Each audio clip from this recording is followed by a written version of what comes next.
Welcome to மகள் YouTube channel. இன்றைக்கி நம்ம என்ன பார்க்க போகிறோம்னா கீரை கடைகள். அரைக்கீரை வச்சு இன்றைக்கி நம்ம எப்படி கீரை வந்து கடையலான்னு சொல்லிட்டு பார்க்கலாம். ரொம்ப டேஸ்ட்டாக இருக்கும். வாங்க எப்படி செய்யலான்னு பார்க்கலாம் வாங்க. இன்றைக்கி கீரை கடையில் பார்க்க போகிறோம். அரைக்கீரை கடைகள் அது எப்படி செய்யலான்னு பார்க்கலாம் வாங்க. அதுக்கு ஃபஸ்ட்டு ஸ்டவ்வை ஆன் பண்ணிவிட்டு தண்ணி விடுறோம்.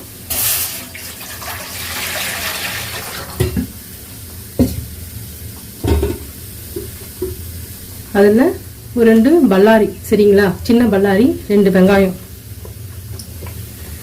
2 பச்சை மிளகா, கீரைக்கு தகுந்த மாதிரி தான்,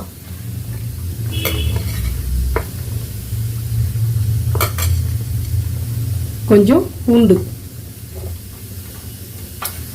நெக்ஸ்ட்டு தக்காளி மட்டும் இதுக்கு கொஞ்சம் அதிகமாக எடுத்துக்கணும். அதுக்கு தக்காளியை நம்ம அப்படியே முன்னாடிலாம் போடுவோம். இப்போ அது வந்து தக்காளி மேலே நல்லா இருக்கு, ஆனால் உள்ளே வந்து அழுகுன மாதிரிலாம் இருக்கிறதுனால நம்ம கட் பண்ணி தான் போடணும், சரிங்களா. ஒரு பெரிய 3 தக்காளி,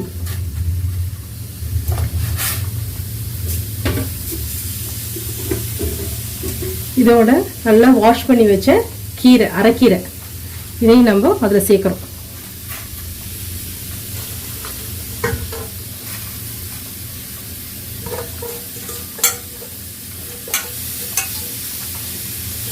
இந்த மெத்தடில் செஞ்சால் ரொம்ப டேஸ்ட்டாக இருக்கும். நீங்கள் செஞ்சு பாருங்கள். இதில் கொஞ்சோண்டு மஞ்சத்தூள், அவ்வளோதான். உப்பு இப்போ போட வேணாம், அப்புறமா போட்டுக்கலாம்.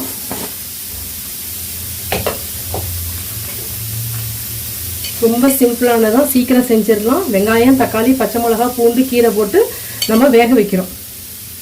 மூடி வச்சிடலாம். இப்போ நல்லா கீரை வேகிற வரைக்கும் ஒரு 10 நிமிஷம் நல்லா வேகட்டும்.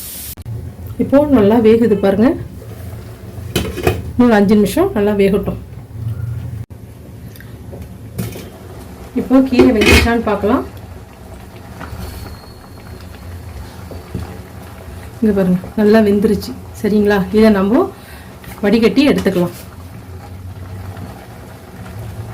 கீரை நல்லா வெந்ததுனால இப்போ நம்ம ஸ்டவ்வை ஆஃப் பண்ணிடலாம்.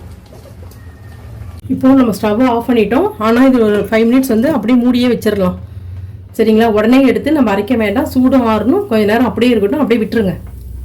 இப்போது கீரை நல்லா கொஞ்சம் ஆறி இருக்கு. இதை இப்போ நம்ம ஃபில்டர் பண்ணிக்கலாம்.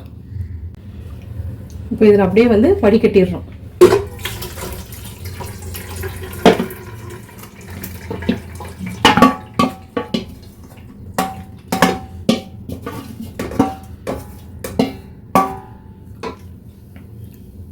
இப்போது ஜாரில் போட்டாச்சு. இதில் நம்ம கல்லுப்பு சேர்த்துக்கிறோம்.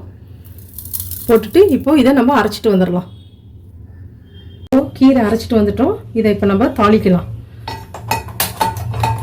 இப்போ ஸ்டவ்வை ஆன் பண்ணிவிட்டு 2 ஸ்பூன் எண்ணெய் விட்டு, எண்ணெய் சூடானதும் 2 காஞ்ச மிளகா இருக்குல்ல, அதை நம்ம கிள்ளி போட்டிருக்கேன். இதில் என்ன ஒரு ஸ்பெஷல்னால், நம்ம கடுகு தாளிக்க போகிறதுல வடகம் இருக்குல்ல, வடகம், இது வீட்டில் போட்டோம்னா இதை வந்து நம்ம வடகம் போட்டு தாளிக்க போகிறோம். இன்றைக்கி கீரை ரொம்ப டேஸ்ட்டாக இருக்கும். நீங்கள் செஞ்சு பாருங்கள். வேறு ஒன்றுமே போட வேண்டாம், வெறும் காஞ்ச மிளகா, வடகம், அவ்வளோதான். இதை நல்லா வறுத்துக்கலாம்.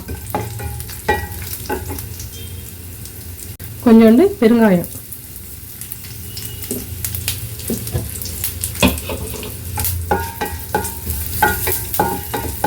நல்லா வறுத்தாச்சு. இதில் நம்ம இப்போ கீரை விடுறோம். அதெல்லாம் ரொம்ப டேஸ்ட்டாக இருக்கும். நீங்கள் சுட சாதத்துக்கு அப்படியே போட்டு சாப்பிட்லாம். வேறு ஒன்றுமே வேண்டாம். நீங்கள் வீட்டில் ட்ரை பண்ணி பாருங்கள். இதில் தண்ணி கிண்ணி எதுவும் கலக்க வேண்டாம்.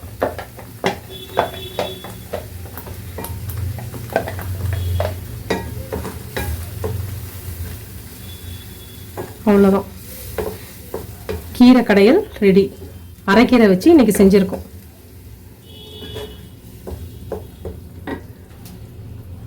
இப்போ நல்லா ஒரு 2 நிமிஷம் நல்லா கொதித்த உடனே ஆஃப் பண்ணிடலாம். 2 மினிட்ஸ் ஆயிடுச்சு. இப்போது நம்ம கீரை ரெடி ஆயிடுச்சு. இப்போ நம்ம ஸ்டவ் ஆஃப் பண்ணிடலாம். இப்போது கீரை கடையல் ரெடி ஆயிடுச்சு. இதை நம்ம இப்போ சாதத்தில் போட்டு சுட சாதத்தில் போட்டு நம்ம சாப்பிட்லாம். ரொம்ப நல்லாயிருக்கும்.